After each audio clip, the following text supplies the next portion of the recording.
Hi గారు, welcome to our channel. ప్రస్తుతం మనతో పాటు దాము బాలాజీ గారు సీనియర్ జర్నలిస్ట్ ఉన్నారు. వాటితో ఒకసారి మాట్లాడదాం. సార్ నమస్కారం. సార్ నమస్తే సార్, భారత్ పాక్ యుద్ధానికి మొత్తం కూడా సన్నిద్ధం అయిపోయిందని చెప్పేసి చెప్తున్నారు సార్. భారతదేశంలో కూడా మొత్తం ప్రిపేర్ అయిపోయాయి.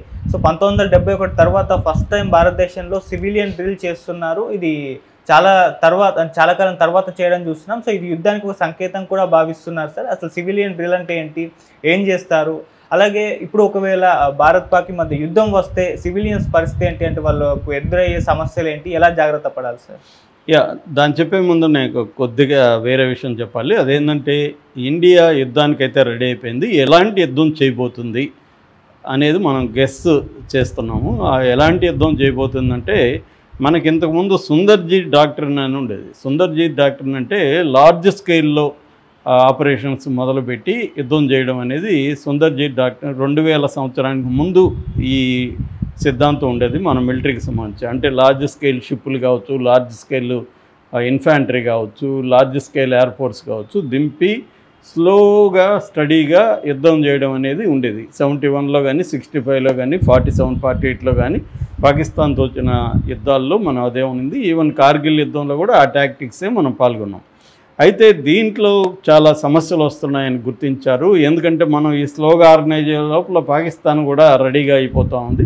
అందుకని 2000 తర్వాత మనకు ఒక కొత్త సిద్ధాంతం మొదలుపెట్టారు. దాని పేరు cold start doctrine. Cold start doctrine అనేది ఇప్పుడు ప్రజెంట్ మన ఇండియన్ డిఫెన్స్ ఫోర్సెస్ అనుసరిస్తున్న సిద్ధాంతం. ఈ కోల్డ్ స్టార్ట్ డాక్ట్రిన్ అంటే అర్థమైందంటే చాలా వేగంగా, ర్యాపిడ్గా, లిమిటెడ్గా, high efficiency, high intensity, decisive, offensive అన్నమాట. అంటే చాలా వేగంగా కదలగలరు, వేగంగా ఒక చోటుకి రాగలరు, వేగంగా అటాక్ చేయగలరు, ఇంటెన్సిటీ చాలా తీవ్రంగా ఉంటుంది. ఇలాంటి వార్ఫేర్ టెక్నిక్స్ని 2001 తర్వాత ఈ కోల్డ్ స్టార్ట్ డాక్ట్రిన్ పేరుతో రంగంలోకి దిగింది.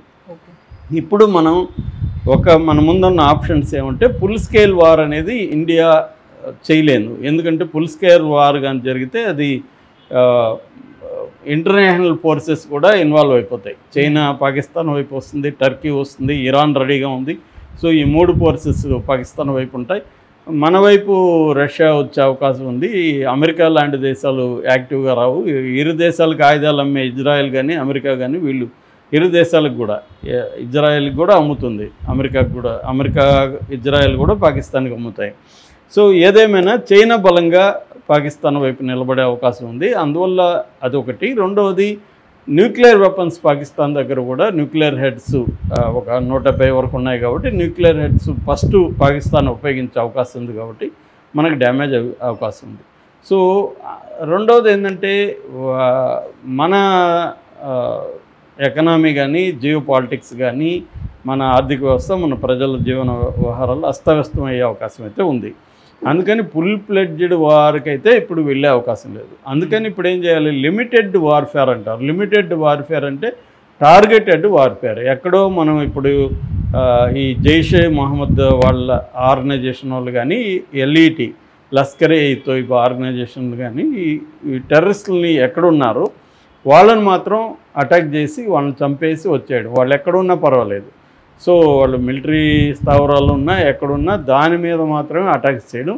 అది ఖచ్చితంగా మన దగ్గర ఇన్ఫర్మేషన్ ఉండాలి, శాటిలైట్ హెల్ప్ కావాలి మనకు, ఇవన్నీ చూసుకొని చేయాలి. సో అది ఇప్పుడు మన కోల్డ్ స్టార్ట్ డాక్ట్రిన్ అనే థియరీని మనం ఫాలో కాబోతున్నాం. సో దీనికోసం ఏమైందంటే ఇప్పుడు ఒకవేళ మనం అది చేస్తే పాకిస్తాను అదే పద్ధతిలో రిటాలియేట్ చేయకపోవచ్చు. పాకిస్తాన్ మన సివిలియన్స్ దీని మీద కూడా దాడి చేసే అవకాశం ఉంది. దానివల్ల ఎందుకన్నా మంచిదని ఏం చేస్తున్నారంటే రేపు అన్ని రాష్ట్రాలకి అలర్ట్ చేశారు. ఎప్పుడైనా కూడా వార్ఫేర్లో 2 రకాలు ఉంటాయి. ఒకటి డిఫెన్స్ ఫోర్సెస్, అంటే మన ఆర్మ్డ్ ఫోర్సెస్ అటాక్ చేయడం. ఆర్మ్డ్ ఫోర్సెస్ అటాక్ చేసినప్పుడు వాళ్ళు కూడా ఆర్మ్డ్ ఫోర్సెస్ వాళ్ళు కూడా అటాక్ చేస్తారు. కాబట్టి అప్పుడు సివిలియన్ ప్లేసెస్ మీద, లేకపోతే సిటీలో ఉండేవి అనేక స్ట్రాటజిక్ ప్లేసెస్ మీద వాళ్ళు అటాక్ చేసే అవకాశం ఉంది. అటాక్ చేయనప్పుడు మనం ఎలా స్పందించాలో ముందుగా మనకి మాక్ డ్రిల్స్ అనేవి కండక్ట్ చేస్తారు. ఇది 1971లో చేశారు. తర్వాత ఎప్పుడు చేయలేదు. మళ్ళీ మనకి 1991లో కార్గిల్ యుద్ధం వచ్చినా కూడా చేయలేదు అన్నమాట. ఫస్ట్ టైం చేస్తున్నారంటే క్లియర్గా కొంత కార్గిల్ కంటే పెద్ద యుద్ధమే రాబోతుంది, ఖచ్చితంగా మన సివిలియన్ పాపులేషన్ కూడా అఫెక్ట్ అవ్వబోతుందని నమ్ముతుంది. కాబట్టి మన సెంట్రల్ గవర్నమెంట్ రాష్ట్రాలకి ఈ విషయం చెప్పింది. ఇప్పుడు ఏమేమి చేస్తారు ఈ మాక్ డ్రిల్ అంటే, ఒకటి స్ట్రాటజిక్, అంటే 2 రకాలు. ఒకటి సామాన్య ప్రజలు, 2 గవర్నమెంట్ డిపార్ట్మెంట్స్ని అలర్ట్ చేయాలి. అంటే ఇప్పుడు వార్ అనేది ఎలా ఉంటుంది, ఫర్ ఎగ్జాంపుల్ రేపు యుద్ధం వస్తే మన గవర్నమెంట్స్ అంతా ఏం చేస్తాయంటే పవర్ కట్స్, నైట్ అంతా అసలు పవరే ఉండదు. పవరే కాకుండా ఎటువంటి లైట్స్ కూడా యూజ్ చేద్దాం, కంప్లీట్ అంధకారంలో ఉండమని చెప్తుంది. సో కంప్లీట్ అంధకారం మనకు అలవాట్లేదు. మనకి లైట్స్ పోయినా జనరేటర్స్ ఉంటాయి, ఇంకోటి పెట్టుకొని మనం బతికేస్తున్నాం. కంప్లీట్ అంధకారంలో ఉంటే ఎలా ఉంటుందో మనకి చేస్తారు. దీన్ని బ్లాక్అవుట్ అంటారు. నిన్న పంజాబ్లో ఆల్రెడీ బ్లాక్అవుట్కి సంబంధించిన కొన్ని ఏరియాలో చేసి చూస్తారు అనమాట. అంటే బ్లాక్అవుట్ అంటే ఎలా ఉంటుంది. రెండవది జీపీఎస్, తర్వాత పవర్ గ్రిడ్స్ మీద వాళ్ళు బాంబులు వేసే అవకాశం ఉంది. పవర్ కొన్ని రోజుల పాటు పవర్ ఉండకపోవచ్చు, మనకు జీపీఎస్ నావిగేషన్ ఉండకపోవచ్చు. జీపీఎస్ నావిగేషన్ లేకపోతే అనేక సిస్టమ్స్ పనిచేయవు. అంటే ఫర్ ఎగ్జాంపుల్ ఇప్పుడు టికెట్లు బుక్ చేసుకోవాలి, ట్రావెల్ ఉండదు, ఫుడ్ ఆర్డర్ పెట్టలేము, ఏది పనిచేయదు. మనకి జీపీఎస్తో బ్యాకప్తో పనిచేసే వ్యవస్థలన్నీ ఏవి పనిచేయవు. అంటే ఒక రకంగా ప్రిమిటివ్గా లైఫ్ వెళ్ళిపోతుంది.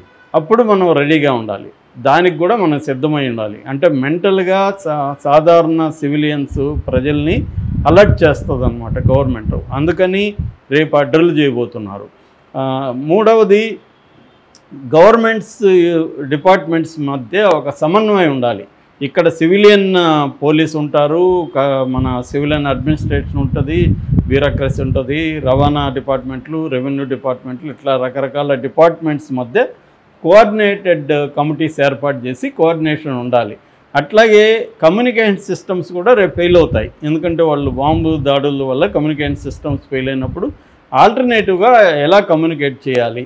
ఫర్ ఎగ్జాంపుల్ ఇప్పుడు కార్లు, బైకులు ఇవి వాడలేనప్పుడు గుర్రాలు వాడడం, ఒక చోట నుంచి ఇంకో చోటకి మనుషులు వేగంగా వెళ్ళి ఎలా చెప్పాలి, ఇదంతా కూడా అంటే ఈ టెక్నాలజీ అంతా లేకముందు మనుషులు ఎలా బతికారో అలా బతకడానికి, దాన్ని ఎఫిషియెంట్గా వాడడానికి కావాలి. మనకు వార్ వస్తే మన వాళ్ళు ఇప్పుడు చాలామంది పాకిస్తాన్ని నాశనం చేసేయండి, యుద్ధం చంపేయండి అని పెడుతున్నారు. అది ఉద్రబాబు అని అంటే మనల్ని పాకిస్తాను లవర్స్ ఆఫ్ పాకిస్తాన్ అని మన లాంటి వాళ్ళని ఎద్దేవి చేస్తున్నారు. కానీ యుద్ధం వస్తే ఎలా ఉంటుంది అనేది వీళ్ళకి ఎవరికి అర్థం కావట్లేదు. ఎందుకంటే ఒక చోట యుద్ధం వస్తే మొత్తం దేశం అంతా కూడా అల్లకల్లోలం అయిపోతుంది.